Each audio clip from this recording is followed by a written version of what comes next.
Well, good morning. Welcome to the Let's Get Loud podcast. Sorry. Oh, I feel like every time I press record, it like freaks me out how quickly it actually presses record. Hello everyone. Happy Friday. I am recording this literally 10 minutes before I click, what's it called? Submit, produce. Um, there's a word. Anyways, hi everyone. Happy March break. If you live in New Brunswick and you have children and maybe you have been impacted by March break, maybe you're listening to this on a beach in Cuba. Listen, I have so much regret about not booking a trip for our family. But I need to remind myself that sometimes these decisions are difficult to make because honestly, if you're going to go down south, you almost and you want to go on March break and you don't want a shitty flight and you don't want to pay $1 million, you almost have to book it like a year in advance. And I just wasn't feeling quite ready to book it this time last year because I had some kind of changes with what was going on with um, my other little hustle that I have going on. I was an ambassador for a company that went into foreclosure. So sad. But I was able to find another company to work with, and things are great. But it was the unknown then. So I need to remind myself when I'm regretting my trip or my lack of trip that I just didn't know. Anywho, and I keep telling the kids that at least it has reminded me or gave me a lesson of how much I really want to go on a trip every March break. And maybe that sounds spoiled, but I'm willing to sacrifice other things to make this a priority in our family. I think there's something to be said about looking forward to it. There's something to be said about just like the sunshine, the heat, all of the things. So it's been a good lesson to me that I'm like, I am going on a trip every March break. I don't care. I don't care. I don't care. I'll give up all the things in order to make that happen. Um, oh, so anyways, I was just like watching everyone that I knew, if what it feels like everyone that I know away. And I almost wanted to just like unfollow some people because I was so jealous, which is not normally like me. Normally I make a decision, I'm like, done, decision made, like no regrets. Here's what else I remind myself of. I remind myself that when you say yes, when you say no to something, you say yes to something else. So because we didn't go, I gave us the opportunity and space we got a family membership at the YMCA. It's really only Phoebe and I that have used it so far. So who knows if we'll keep it as the family. But it really gave me, Phoebe and I, a chance to kind of get some momentum behind going to the gym together. She is just the cutest little gym buddy. She is a very special little human. And I just saw how much she was enjoying moving her body with basketball this year. And she just loves physical things. Like she's sporty. She's the sportiest out of all of us in the family. And so I thought, oh, her spring basketball isn't going to start for another month still. I want to keep her active. And she had started on her own, actually, going into the basement and going on the treadmill, but our treadmill in the basement is so old. And then she had done, her and Alfie were doing, because Alfie's been lifting a little bit too. He actually is involved in the Greater Moncton Football Association. They did this like winter development thing. It's been so, so good. And twice a week he lifts weights, and one times a week he does kind of like cardio kind of thing. And so Alfie was in the basement he was doing planks and like bicep curls. And anyways, so I was just like, let's get a family membership at the Y and let's bring you guys. So it's been amazing and if you guys are longtime listeners, you maybe know that Phoebe also struggles with anxiety. And so giving herself and one of her triggers for anxiety is unknown, going to spaces she doesn't feel comfortable in, looking silly. So she always wants to know what's going on and how to do it. And if there's an opportunity, like obviously if you go to a new space and there's new machines, you don't always know she has this expectation for herself that she should know how to do absolutely everything at elite level. And when she's not at elite level, it gives her anxiety. And so this has given her a really great opportunity to just like practice pushing through that. Anyways, it's been great. And so not going to Mexico left me space to do that. So I'm reminding myself. We also went to Mill River Resort, which is a resort in PEI. We did this like winter package. It was very reasonably priced, and the whole family went. We went with our friends, and we did sliding, skating, swimming, hot tub, cross country skiing. What else did we do? Like there was other activities. There was bouncy castles there. There was like an indoor basketball, an indoor squash. It was super, super fun. So yeah, just reminding myself that I'm just like keeping reminding myself it's fine. Everything's fine. You're fine. You're fine. You didn't miss it. Anywho, so that's like my update, but it's good to be home. Good to be back sleeping in my own bed. As much as I'm sad March break is almost over, I'm also like, bye, children. Back to school. Mom wants to go back to work because my work doesn't stop when the kids are here. I still have the same work. Obviously, I have autonomy over what I do and how much I do and when I do it. So I can kind of reshuffle things, but I'll be excited to get them out and get back to having my office to myself. So that's kind of what's up with me. Um, yeah. Trying to think if there's anything else to update you guys on. Oh, my old body, everyone. So, again, if you guys have been listeners, you know I've struggled with some joint pain, some inflammation and joint pain over the last 2 years. And something on my shoulder was really haunting me. And it was like, I only felt it had been nagging me for a couple months. And I was like, but it wasn't impacting my day-to-day life. Like it was not impacting what I did at the gym or my sleeping, wasn't impacting that at all. And then I went and threw a football around with Alfie and the girls. And I was like, ooh, that hurt.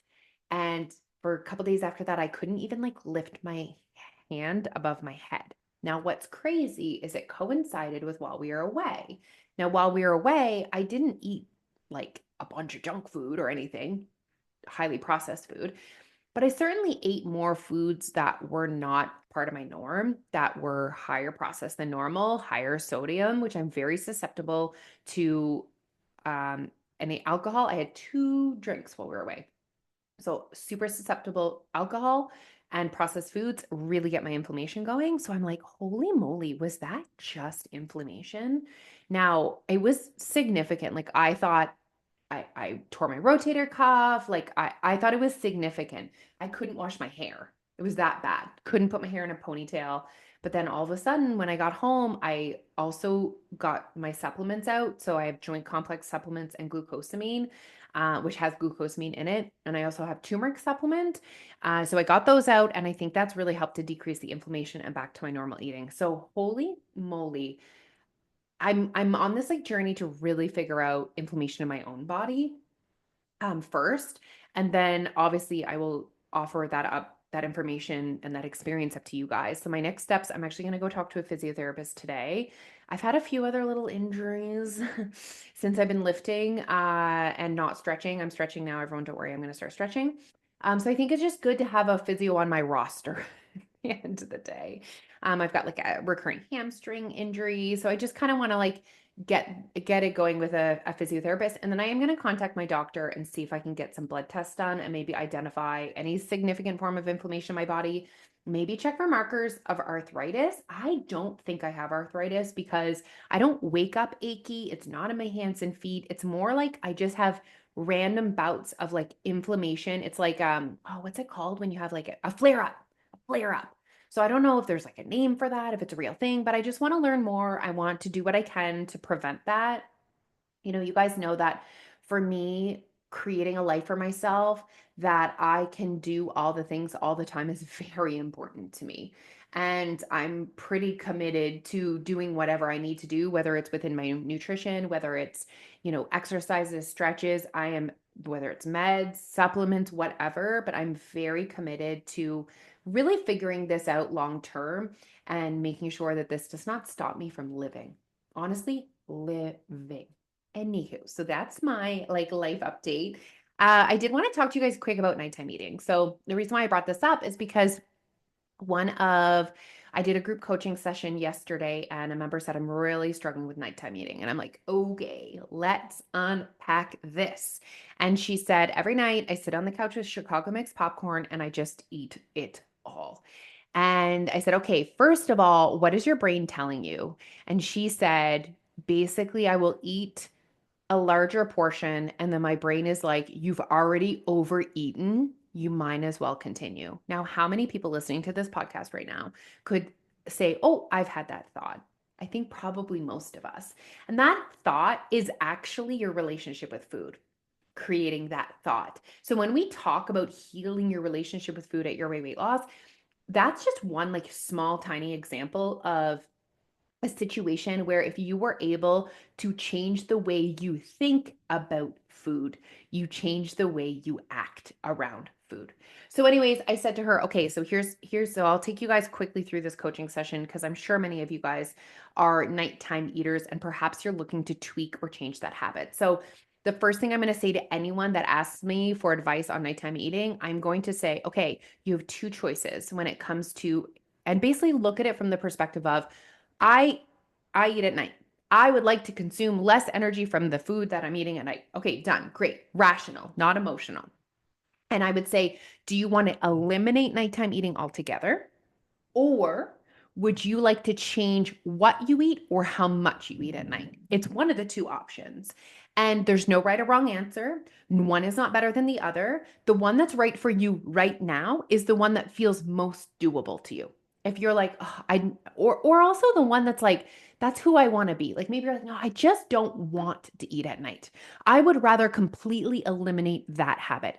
I've also worked with women who chose the other option and they chose to try to consume less energy at night by their portions or what they were eating, and it just wasn't working for them, and they're like, do you know what, actually I'm going to try not eating. It's almost like if I don't eat, it doesn't open the floodgates, and that works better for me. So at the end of the day, the advice I'm going to give you is going to require a CEO mindset. It's going to require the mindset of, I'm looking to create habit change. That shit takes time, but I am the CEO of this and I want to figure this out. So I'm going to stay intentional. I'm going to pay attention to this. And if and when my plan that I'm implementing to create slow habit change isn't working, I'm going to adjust. And again, reminding you guys that if this is where you are right now, this is where you are with your current nighttime eating habits, and this is where you want to go, don't go here right away. We Habit change is difficult and it requires slow changes. This is just faking it. This is just white knuckling it. This is just suffering through, and you're going to see yourself going right back to this because you didn't create an authentic habit system routine. Okay, so real quick, let's go through my advice for if I was advising you to not eat at night altogether. So I would say, okay, I want you when you're going into supper time to really remind yourself, okay, like this is it. And not creating that scarcity mindset around your dinner, but just like reminding yourself, make sure you feel super satisfied with your dinner. Almost eating your dinner knowing like this is my last meal. I'm going to eat to satisfaction. There's something to be said. Sometimes people say like leave room for dessert, which is fine and it's great and that has value and space. And it's almost like and you'll see in my advice on the other end is like leave room for your nighttime eating. Like it's just smart. I really think it's just smart. If you are working on a budget and you're like working and it's the end of the month and you're like, I set a goal to achieve this, and then you're like, that's it, that's your last dollar, you're like, okay, or that's your last $100, spend it smart, right? Or maybe you get to the end of the month and you're like, oh, you have $5 more. It's just think rationally and not emotionally. Money sometimes is easier for us to think rationally than it is our weight and calories in. So, all this to say, if you were trying to work on eliminating nighttime eating altogether, you're eating your dinner like, this is it. This is it. Now, I personally am a dessert person, so I like to also have dessert. And it doesn't have to be super calorie dense. It can be one chocolate, two chocolates, whatever you want. Give yourself like half hour after dinner, have your dessert, and you're like, that was delicious. Perfect. Okay. So that's one little thing you could do. Another thing you can do while you're trying to change this nighttime eating habit, perhaps the food that you find most triggering to overconsume at night, perhaps just don't have that in your house while you're working on changing that habit. Eventually, I'd love to get to a point where we reintroduce where you can exist your life with all foods in your home without it being triggering for you. But while we're working on that one habit, why not create a little bit of resistance? Why not create a little barrier? And maybe that doesn't work for you because you live with other people. If it's chips, put them in the basement. So at least you just don't see them every single time you open the pantry. You know that saying out of sight, out of mind? That has real, real impact. So we're reminding ourselves that it's over. We are eliminating our super triggering foods. I think we're having a conversation with anyone that we share our lives with and not asking them to be responsible for you, though. You're not saying, hey, Neil, I'm not going to eat at night anymore. Can you make sure I don't eat at night? That's not fair, right? It's not on them. You're in charge, but just saying, hey, I'm really working on creating a new habit of eliminating nighttime eating. And this is how I'd love for you to support me. And maybe that is them just not asking you if you want a snack. Maybe it's them eating not your very favorite kind of chips. Maybe it's them eating in a different room. I don't know, whatever that looks like for you, but verbalizing to your partner what support looks like to you from them. But please don't ask them to be in charge of your decisions, to be in charge of your success. Just having a conversation and saying it out loud to someone else has impact and power. You're admitting, you're saying, I'm working on this. That is extremely powerful. Another thing is you can replace your nighttime eating with something else like a tea, maybe a Zevia. You could replace it with something else that doesn't have calories. Or, and go to bed. Go to bed. I had someone say to me once, she was like, I'm just so hungry at 1 a.m. And I'm like, why are you awake at 1 a.m.? Like, why are you awake at 1 a.m.? Go to bed. So maybe getting a little bit more sleep, going to bed a little bit earlier. These are all things you can do to help with your nighttime eating. Okay. So that's not eating at night altogether. But remember, that advice is only for people that are like, I think I want that. I want to try that. That feels good to me. If you just listen to me talk and you're like, that sounds terrible, that's not for you. Because here's the thing, you can eat at night and create a calorie deficit, like easily, no problem. The problem is not with the actual act at eating at night. The problem is that that is a very triggering time for most people to overeat. Okay, so I just want to make it abundantly clear. If you want to create weight loss, you can totally eat at night. Please don't think that me eating at night is the problem. It's not. The amount and what you're eating at night is a part of the problem. Okay, there's a difference. Language is important there. So if you're looking to change what you eat and or how much you eat. So let's just go with how much. So honestly, create awareness. Like, how much ice cream do you actually eat when you sit down? That in itself might be just powerful enough for you to realize, holy shit, that portion of ice cream is 400 calories that I normally sit down and eat, plus the extra little spoonfuls that I take while I'm making my bowl. Okay. And that just creates awareness. And so just kind of saying to yourself, how much money do I want to spend on my ice cream? What feels reasonable to me? And pre-portioning that. Now, I like to set myself up for success when I'm working towards changing a behavior like this with certain foods. And I take out the portioning process and I would just buy, let's say it's ice cream, I would buy a literal size ice cream bar or something that, or ice cream sandwich or whatever that is in a package itself ready to go. Maybe it's a Halloween size bag of chips. Maybe it's a Halloween size bag of a little chocolate bar, whatever it is. But I truly believe that pre-portioning what you're choosing is a massive tool when it comes to changing the way that you show up with nighttime eating. Now, this is going to be hard for you guys. If you are currently consuming 500, 600, 700, 800, who knows how many calories at night, or just like X portion, maybe you don't know the calories, but you mean maybe you know the portion. And you're like, okay, let's say you're consuming currently and you're being honest with yourself. And listen, guys, there are people sitting in this situation that consume 500, 600, thousands of calories in the evening. Okay. That's so easy to do. Be honest with yourself. When you're trying to create awareness around your current reality, you're just lying to yourself if you're not honest. Have the honest moment and be like, I just consumed X amount of grams of chips. How many calories of that? And let's say it's 600 and you're like, that's ridiculous. Like, I want to get to 200. I challenge you to not try that tomorrow. I challenge you to try 400. See how that feels. Get consistent with that portion and then see if you want to tweak things, if you want to consume less. Like, don't try and go. Basically, what I'm trying to say is It's fine if you're still consuming a lot of energy in your nighttime snack while you're in the process of changing this behavior. It's just a step. And remember that progress is progress. And remember that it's still less energy than on average you were consuming.